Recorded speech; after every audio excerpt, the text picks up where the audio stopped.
So myself, Nick Foertsch, from Morton, North Dakota. I run a small business called Strong Roots Ag. Out of Morton, I'm a DeKalb Asgrow dealer, chemical dealer, and then I also farm as my primary position. Got into the drone business this year in 2024, more so due to the fact that we were severely wet come June, and looked into getting into the drone business, and primarily was looking for my own application on the farm, doing some side work for neighbors or customers. Started looking into it a little bit more and found out, you just can't go buy these things and fly them. So there's a lot more to it. So I got in touch with a guy. I was looking online, found Corey, Pro Ag Solutions out of Bismarck, and I gave him a call, and I said, what do I all got to have? And he goes, well, you better sit down. It's going to take a little while to go over. So that's how I got to working with Corey, and I'll kind of have Corey give you a background to him and what it all takes, kind of regulatory-wise, and then we'll kind of go through the drone a little bit, and then even fly it a little bit. And anytime you guys got questions, though, just ask. So, thanks, Nick. Corey Palm. I own Pro Ag Solutions out of Bismarck, North Dakota. Our primary business is drone spraying, drone applications. We also do consulting. We sell seed. We sell new seed. So we have the full lineup, everything from the consulting to seed sales, chemical sales, things like that. So, but like I said, our primary business has gotten to be the drone business. We started it 3 years ago in 2021. The first year we sprayed 750 acres with that drone right there. Year two we sprayed a little over 3,500 acres. And this year, as of this morning, we were at 13,776 acres between my drones and Nick's drones. That's not the drones that I oversee. That's just those are between our drones. So the one question that I get asked a lot is that what does it take to do this? A lot of my customers have been like, I'm going to go buy a drone. Well, do you realize that it takes a lot of licensing to do that? You can go buy them. This drone right here is $35,000. You can go buy it and go fly it. Does that mean you're legal? No. You need a Part 107, which is a commercial drone license. That gives you the right to go fly these things. These things weigh more than 55 pounds, so you have to have an exemption. That exemption is authorized by the FAA. So you got to wait for that exemption to come before you can register your drone. It's kind of backwards, but that's the way they do things. Once they get all that done, obviously you have to have a commercial aerial applicator's license and a commercial air applicator's license. Those things are all part of the game. I mean, can you have a private license? Yes, if you're going to just do it on your own farm. I tell guys, why do the private thing when I know that you're going to go spray your neighbors? So why not be legal? Just go take the commercial applicators, whether that be in Minnesota, North Dakota, South Dakota, wherever you're at. Take the commercial test. Once you do that, then that's where I come in, and where I came in with Nick. Nick's got all of the certifications, but he didn't have his Part 137. Part 137 is what is dispensing product from an aircraft. As you can see, this drone right here, November 227 Pop Alpha, that is completely registered as an aircraft. If you were to go onto the FAA website, look that up, it would come up as DJI T40, registered under Pro Ag Solutions. That is a aircraft as far as the FAA is concerned. So, so in order to be able to spray with that, I have to have a Part 137. For me, for my first couple years, I actually flew underneath another company, and then I got my 137. Now I'm allowing others to help get people going, to teach them, and so allowing them to fly underneath my 137. So that's just a little bit on the regulation side of things. Like I said, anybody can go buy one if you got $35,000 cash sitting in your pocket or less. I mean, you can go buy a used one for a heck of a lot less, but that doesn't necessarily mean it's going to be completely, right on, that you can go use it right away. So. And that's kind of where I was at. I had gotten into it, and Corey definitely was a big help. So any of you guys that are thinking about getting into this or utilizing it on your own farm, definitely get in touch with myself or Corey. He'd be more than happy to work with guys going forward. But, let's get a little bit into the drone. So I'll have you guys kind of walk up, and we'll kind of walk through them just a little bit. If you guys can kind of come up a little bit closer, maybe you don't want to block the cameras, but there's two drones here. So there's a T30 and a T40. And the big difference is, if you look at the two drones, both are DJI drones.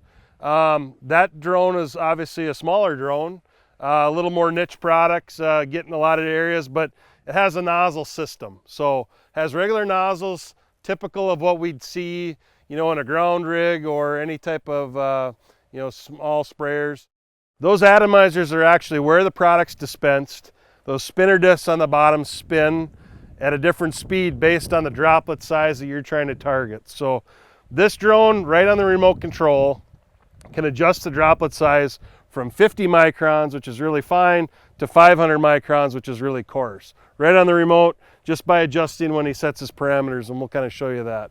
That drone obviously is a little bit different with the nozzles, but why that's key, or why I think it's key, is that it gives us an opportunity to, as conditions change, if the wind starts to pick up, we can always kind of adjust ourselves pretty simply. Now, they do have their downfalls, and we'll kind of get into that here in a little bit. But the main components of the drone are just your motors, 2 motors per armature, your radar systems, your tanks, and then your pumps are mounted underneath the tanks. But when these things fly, they fly fully autonomously most of the time. We set up the parameters, and it sets up a pattern, and it goes. And it does a lot of this with this radar system, as well as the camera systems that are on it, to tell it, when to stop and if it needs to stop, or an obstacle avoidance. But these drones are already, this drone's already 2 years old. The technology is advancing so fast, and that's a good thing, right? I mean, what sucks about it is, if you're like myself and Corey, you invest in a drone, and within a year, it's not outdated. It's just there's something better, and you want that next thing that's better. I have T50s. There's already a T60 out there that isn't in the United States, but boy, I'd love to have it. Our biggest limitations right now with drones are batteries and capacity, tank size. This is a 10.5 gallon tank. Ideally, and there are companies out there, XAG has one that's 15 gallon. If you could get us into a 20 gallon, 25 gallon type tank, we could really start to get efficiencies up there with what 120 foot ground rigs are, which is kind of what we want to do. And kind of my target as a farmer was, can I buy 2 of these, which I did. I bought 2 exact same largest drones to try to cover the same acres that a ground rig was covering. Now, can we get there? Not quite, but we do pretty well. When we run this drone, or my drones, we do 40 to 45 acres an hour roughly. Good going, things are right. That drone's a little more of a specialty drone now, 20, 25 acres. This thing is kind of putting out in big full quarters and going back and forth. That's what I typically do. Corey does a lot of different stuff, from ditches to right-of-ways to pond stuff. So he utilizes his 30 quite a bit for those smaller, more intricate projects, I guess. So, but with that, that's kind of the basics of the drones. You guys have any questions of that? Otherwise, I'm going to have Corey kind of move into, the software that we use and how we set it up and how we kind of go forward. So, DJI is really a user-friendly product. That's why a lot of guys you see, they use them. I started out with a small DJI drone. Love them or hate them, either way, they make a very easy to use product. And I have the smallest drone they make and the largest. I have a T50, and I also have a Mini 4 Pro. It's about this big. It sounds like a little bug flying. Insane how similar they are, right? The controls, the interface, everything is similar, which is really nice. So this I call the iPhone of the drone world. XAG's out there, Helio's an American company. They all make good stuff, but DJI software, by far none, is the easiest to work with, and they got a great spray system as well that Corey's going to go through. Yeah, like you said, these drones are pretty simple. I've always had DJIs. We're looking at some other ones. In fact, we're looking at one now that's got a 92-liter tank on it going forward, just because my goal is will be, and if any of you guys were down at Farm Progress Show, you got to see the very first drone helicopter that was down there, the R44 they had on display. That is a fully autonomous drone helicopter, and so I'm sure someday, with my history and background, I'll transition into that versus just the little guys. But these drones are truly a great tool in the toolbox. When you start looking at it from everything from herbicides to insecticides to desiccation, I mean, we'll talk about the good things. We're very accurate. You know, when you start, we're standing out in a plot today. We can accurately spray each one of these plots and not hit the next one, right over the top. The only thing, like the bad thing about, and I'll say with sunflowers is, and I've sprayed a little over 1,000 acres of sunflowers desiccation last fall, is that sometimes it'll read the top of the sunflowers and sometimes it'll read the ground. So you got to be very careful when you're setting your height and your parameters, that if you want it to go to 10 feet, well, 10 feet may be only 2 feet off the top of a sunflower, depending on how tall the sunflower is at the time. You know, there are some tall sunflowers. The ones out here are 4 feet, but so that only leaves you 6 feet. But if you're going through hills and valleys, 4 feet is not a lot of margin at 23 miles an hour, or, you know, so you got to take that into consideration. That is just some of the downfalls that you've got. But the positives is that you can get into smaller areas. You can get in next to towns. We sprayed some stuff this year that was inside city limits, that there was no way an airplane or anything else was going to get in there. We came in and sprayed it with the drones. That's where these things have their places. It was a little awkward as the cars all stopped. Everybody in town, it was a Sunday morning, we tried to do it on a slow day, and it turned into being, everybody got out of church and they wanted to see. They wanted to see it. and we absolutely love, I do, just because I've got well over 400 hours of stick time just on this drone alone.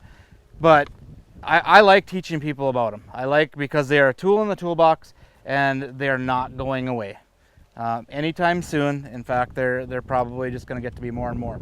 And I can see with these drones being something that 5-10 years down the road, there'll probably be one on every farm. It's just, are they going to use it or not? It may be one of those things that sits there until it's absolutely needed. But you guys know, as well as anything else, that timing and specific timing is important. This opens up that window a little bit. So the other thing is that, so we run anywhere from a 25 to 35 foot swath pattern with this drone right here. That drone over there will run 18 to 22 feet. We can control it a little more. This one, generally speaking, herbicides, we're doing that 26 to 27.5 feet. It's giving us a little bit of overlay that's at between 8 and 10 feet off the ground. So our biggest thing is in utilizing air movement like today. We're right, 12 miles an hour is our limit that we can go up to with these things when we're spraying by manufacturer's recommendations. So even at 10 miles an hour, it gets a little iffy sometimes, especially depends on how far off the ground you are. You've got that movement. You got to always take that into consideration. We don't spray, a lot of the stuff I spray, I don't go right to the edges. There's guys that have ground rigs that will go, that have no problem going around and bordering a field. It's just getting the main stuff done. And so that's one thing. I want to talk about social media a little bit, because there's good things and bad things about social media. I mean, I've got a larger social media account myself, and I get to see some of the bad things, that people knocking what these are doing. Oh, they're streaking. I can tell you that if it's streaking from this machine right here, it's because there's an over concentration in the middle. That's the only thing I don't like about the atomizers, is the fact that they're spinning and they're overlapping each other, and all of that there's a real big concentration of air in the air column moving down underneath, and it's actually forcing that down right underneath. It's not that the outside edges aren't getting sprayed, it's the fact that you're over concentrating in the center. So I just want to point that out there, that it's not always a skip, okay? And you'd really see it like when you're doing desiccation on sunflowers. Especially if we can get up a little bit higher where we can get that pattern out a little more to spread it out, you're not going to see that quite as much. So those are just some different things that, as you look at the positives and negatives about this, that you may potentially see or hear about. And, us that are in the industry are very well aware of it, and we try to mitigate that as much as possible. Well, and you got to remember a lot of the concentrations we're running. So for instance, when I was spraying soybeans, I was running a mix that was 70 ounces of concentrated product with 2-gallon work. So you have a lot of chemical in a little bit of water carrier volume. So heavy concentrations, certain products will lighten up or flash a little more. So you would definitely see that. The closer to the canopy, we'd see it more versus higher. But that's where I feel the one thing I was concerned about was running water volumes. And when you're running 15-gallon work with a ground rig, how is 2-gallon work going to work through this? And honestly, I was very satisfied as a farmer on my control of my weeds. In fact, I thought we got better coverage down in that canopy, lower in the canopy because of that. We didn't have tops of plants killed off and bottoms still thriving and growing. We actually got coverage down, and Corey will kind of fly it, and you'll feel that what this machine does with pushing that product down in that canopy, how that works. So I've got a lot of excitement for fungicide use as well because of that, because of how I seen how well it worked in herbicides and how that coverage is. I'm going to get all that much better coverage with fungicide applications later in the season. So this particular drone, I do a lot of my mapping on DJI Smart Farm. So I do it all on my phone. It's all satellite imagery. You take and mark it out, you mark out your borders, and then you ground truth it with this. Or like Nick does, he comes out and you can actually see where I'm at right now. I can walk around the edge and click on the button and mark the outside borders. We do a lot of times with the four-wheeler. Or the really nice thing is that if you've got growers or you've got your own shape files, you just load them right in here, and they'll load right down into your monitor, and then you have your accurate boundaries. These two, it's capable of RTK. There's your RTK sensors right there. So we can really get down that accurate if we want to. So the nice thing about it is then once you download it and get it all done on here, you just come onto here and you download it onto your controller. You click on the field, you hit use, and so right there now you can see that it is so right now it's running north and south, so running parallel with the plot right there. If I really wanted to, like I'm going to be out spraying that today, I'm going to actually want to change it so that it's going east and west, so I'm using the wind as my friend and my favor so that it's helping move it across. So all I got to do is switch it. Once I'm ready to go, I hit start. It's telling me that my task, I already have burn down pre-selected in here. It's set for 3 gallons. We're doing 28.5 feet per second, 25.98 feet, so 26 feet wide, and 11.2 feet off of the top of the sunflowers. That's what this is set at. So now all I would have to do is, if we're ready, load the product in and hit start. It'll go up and it would fly these lines exactly where they're at. It's as simple as that. I do a lot of manual flying too. If we've got some like touch-up work that we've got to do, or we've got some skips that we've got to go clean up, I'll just manually fly them, which is very simple. You just watch it on the screen. So here's the screen. You guys can all see yourselves in the screen now. We just watch that screen.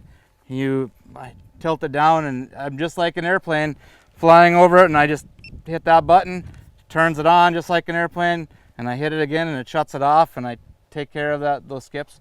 We don't like skips, but if they happen, they happen. So we can easily go out and take care of that. So with that, is there any other questions before we get this thing up in the air? What I want to do is I want you guys to see the sheer amount of force that's underneath these things. So we're going to just put it up, and I'm going to put it at about 15 feet above, so that way we can feel the air movement, and then we're just going to fly it out so that way you can see it as it's fully in motion going across the sunflowers and seeing the sunflower leaves move. So any questions?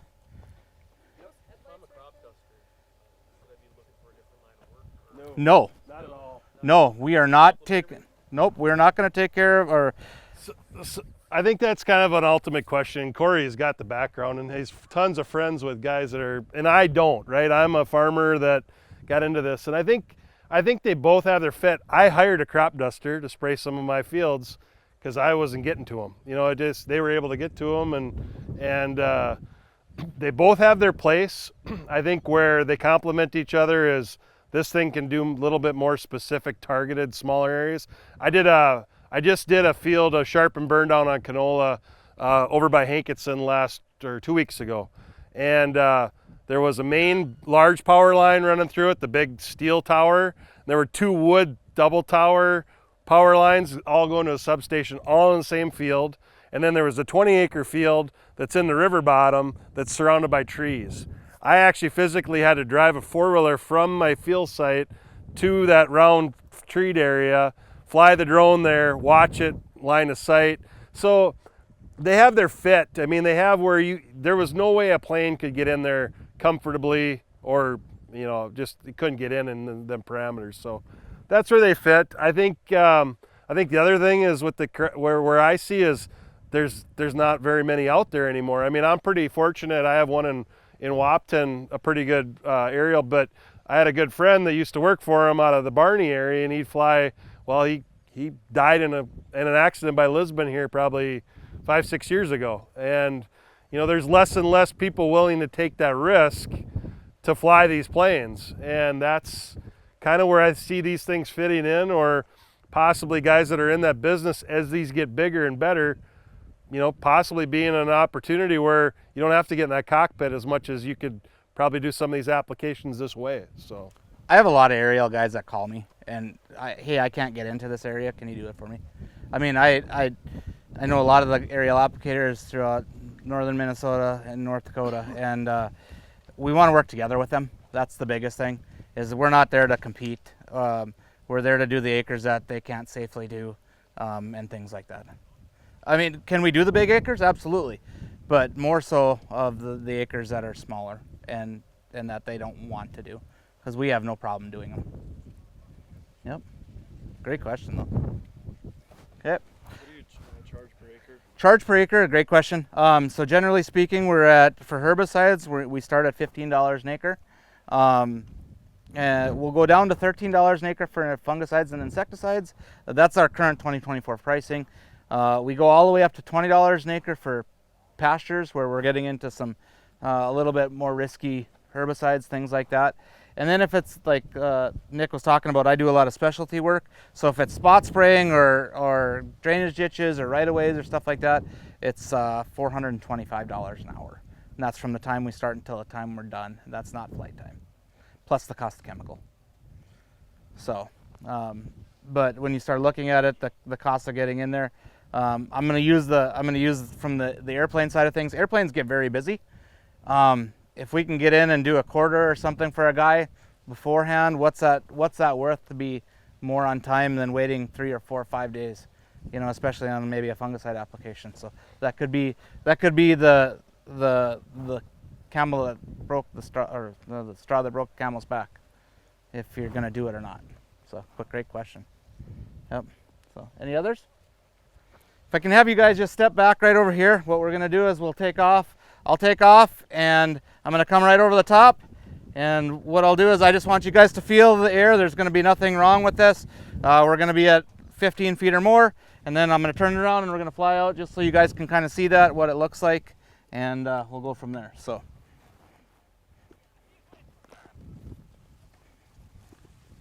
Aircraft preparing to take off. Stand back at a safe distance. Take off.